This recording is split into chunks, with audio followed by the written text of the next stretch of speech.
Bom dia, primeiro ano, tudo bem? Hoje nós teremos a nossa primeira aula ao vivo tete a tete. Por favor, né, vamos nos encontrar porque eu tô morrendo de saudade de vocês, tá? Não vou expor slides agora nesse primeiro momento, porque nós vamos ter essa aula ao vivo. Depois eu preparo os slidezinhos e mando para vocês, tá?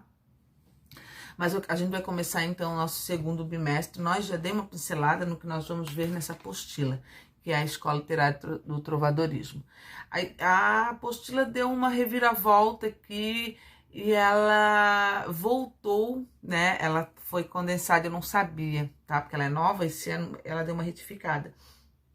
Mas ela deu uma invertida do negócio. Ela falou, quis especificar cada gênero textual e seus elementos, tá? Então, aqui nós vamos falar só da poesia. Quando nós falamos, eu já falei um pouquinho, já tem lá, né, nos slides que eu mostrei para vocês os tipos de poesia, e nós vamos trabalhar um pouquinho o elemento de cada um, cada elemento dentro da poesia, tá? Nós sabemos que a poesia ela é colocada em versos, né, linhas curtas, e em blocos que são chamadas de estrofe. Cada linha de um verso, cada linha de um poema é chamado de verso. Cada bloquinho é chamado de estrofe, certo? E dentro deles nós temos os elementos que o compõem, tá? Ali na primeira página, na página 5 da apostila, nós temos um verso de Eucanaã, tá? Ele traz bem essa questão do ritmo, das assonâncias, das aliterações, que tudo isso nós vamos ver, tá certo? Então, ali nós temos quantos bloquinhos? 1, 2, 3, 4, 5 bloquinhos, ou seja, eu tenho 5 estrofes. Se eu for contar cada versinho aqui, é cada linha de cada estrofe. Então, cada estrofe tem quatro versos, com exceção do último que tem apenas 3 versos, tá? Então, a poesia, ela tem ritmo. Lembram que a gente viu o gênero lírico? O gênero lírico é composto, ele está dentro sempre da poesia, porque a poesia é musicalizada, né? O lírico veio do instrumento, nome, né? Veio lira, veio do instrumento chamado lira, por isso, né? Ele chamou de lírico, mas, tá, gente, não quer dizer que a musicalidade, saiu o instrumento sem a musicalidade a musicalidade ficou nas rimas, ficou nas assonâncias, nas aliterações, e é o que nós vamos ver agora, tá? Então, aqui nós vimos lá na página 7 a composição de um poema, que é a estrutura do texto poético, tá? Então, ali ele é composto por versos e estrofes. Versos é cada linha de um poema e as estrofes são cada bloquinho de um poema, tá bom? Depois, dentro da poesia, como eu falei para vocês, que ela é musicalizada, ela é ritmada, né? Ela tem os sonoros, ok? Então, os sons se dá através de alguns recursos, né? Como o ritmo, tá? O ritmo, ele tem, né? A gente que não sabe recitar um poema e não sabe entender, mas cada poeta de cada escola literária, quando ele quer enfatizar alguma coisa, no tipo lá Gonçalves Dias, quando ele fala do Juca Pirama, porque fala de um guerreiro, é a história de um guerreiro escrito em versos, tá? Como se tornou um guerreiro, né? E aí, de um guerreiro.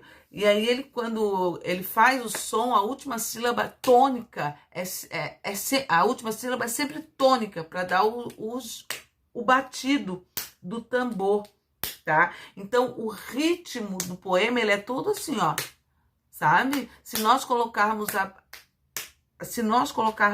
de fato as palavras como elas têm que ser, ele vai dar esse ritmo aqui, ó, o ritmo de tambor, né? Sou tupi guerreiro, tupi, nananana, nasci. Ele sempre vai colocar no último, a última sílaba tônica do verso inteiro. Então, as átonas e as tônicas é que vão dando esse ritmo. Átonas, as mais fracas, enquanto as tônicas, as mais fortes. Então, ele vai dar esse ritmo ao poema, né? Depois, dentro desse ritmo, nós temos a classificação. Ó, aqui nós temos um poeminha, ó. De manhã eu escureço, de dia atardo. De tarde anoiteço, de noite ardo. Então, essas palavrinhas que estão em destaque ali no poema de Vinícius de Moraes, ela dá esse ritmo ao poema. São as sílabas fortes, né? As sílabas tônicas, né? Como eu falei do Tupi, do Juca Piama, lá do Gonçalves Dias, ele dá o som, ele quer colocar a sílaba forte lá na última para dar esse som do atabaque lá do índio, tá? Aqui já não, vocês podem perceber que ele coloca meio que no meio, né? Em meados, assim, de todo o verso. Qual é a finalidade dele? Não sei. Nós estamos falando de Vinícius de Moraes, segunda geração do modernismo, então são versos livres. Ele, né, trabalha da forma que ele quer, ele já passou por todas as fases da literatura, então deixa que eu escrevo do jeito que eu quero, é assim, segunda geração modernista. Depois nós temos as rimas. A rima ainda para dar mais musicalidade ao poema, tá? Então a rima é a semelhança de sons em versos diferentes ou entre palavras dos versos. Pode ser tanto ao final quanto no meio, tá? Ali nós temos nós temos o verso de Camões, que diz assim, ó, amor é fogo que arde sem se ver, é ferida que dói e não se sente, é um contentamento descontente, é dor que desatina sem doer. Então, a classificação das rimas que eles estão colocando aqui, ó, que vocês podem ver ali ao ladinho, A, B, B, A, certo? Pode ver, ó, ver rima com doer, né? Sente rima com descontente. Então, olha só, fica A, B, B, todas as estrofes são iguais. Nós estamos falando de um soneto clássico de Camões, tá? Depois, ó, vontade rima com lealdade. E vencedor, onde é que está o próximo C? Vencedor rima com favor. Foi lá para a última estrofe. Então, num soneto, por exemplo, as duas últimas estrofes, elas vão se conversar, tá? As rimas, elas vão estar sempre se conversando. A metrificação eu vou deixar para a gente ir falando quando nós nos encontrarmos, porque eu preciso que vocês prestem atenção. Eu não cobro em prova, não cobro nada, mas quando a gente fala em escansão, nós falamos em metrificação, é a separação de sílabas poéticas, tá? Mas aí a gente deixa para depois, ok? E voltamos, então, para os sons, a assonância e a aliteração, tá? A assonância e a aliteração, a gente tem como a repetição da vogal, da mesma vogal na mesma estrofe, ou a de consoantes. Então, ali, ó, a repetição de sons vocálicos nós chamamos de assonância. Já a repetição de sons consonantais nós chamamos de aliteração.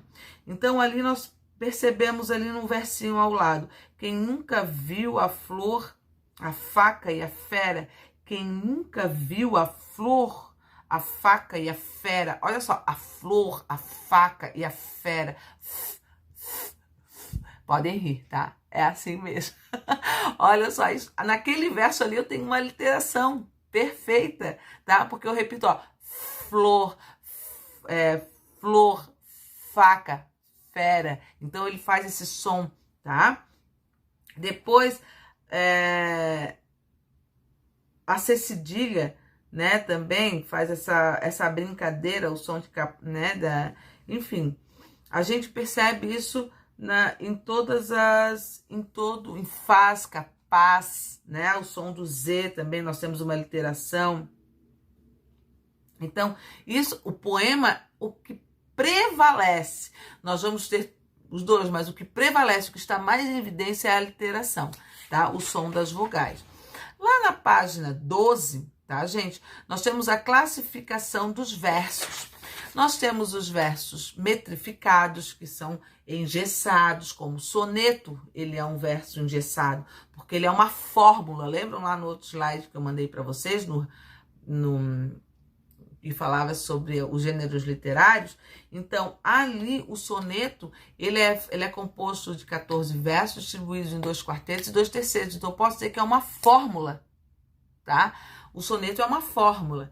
Então, ele está ali e tem que ser ele é todo metrificado, ele tem todas as rimas parelhadas, né? Ele é engessado. Versos livres é quando eu não tenho isso. Eu posso colocar um verso de 10 sílabas poéticas, outro de 2 sílabas poéticas. Eu não preciso ter. Olha lá o Vinícius de Moraes, lá na página que a gente viu anteriormente. Ó, lá na página 9. Um verso tá maior do que o outro, vocês estão vendo ali? Versos livres, tá? Lá no primeiro poema também é versos livres. Eu não tenho um gesso, não tenho um gesso ali para um molde, né? Vamos dizer assim. E os versos brancos são os versos que não apresentam rimas. Quando eu falo versos brancos, não apresentam rimas. Quando eu falo em versos livres, é quando eu não tenho essa preocupação em ter as sílabas poéticas regulares. Elas não são regulares, tá? Então, gente, sobre o nosso gênero poético, é só isso por enquanto. Não vou me prolongar, já são 11 minutos de aula, tá? Depois nós vamos vendo os elementos dos outros gêneros textuais. Para agora, na nossa aula online, eu queria que a gente trabalhasse um pouquinho aquele poeminha de Ferraz, tá? Pra gente falar um pouquinho sobre esses elementos. Não quero que vocês coloquem ele como importantinho, porque eu não vou cobrar em prova, tá? Só deixem assim. E tranquilo, tá certo? Fechou? Fechou? Então, eu tô esperando vocês pra nossa salinha virtual, tá bom, gente? Beijinho e até!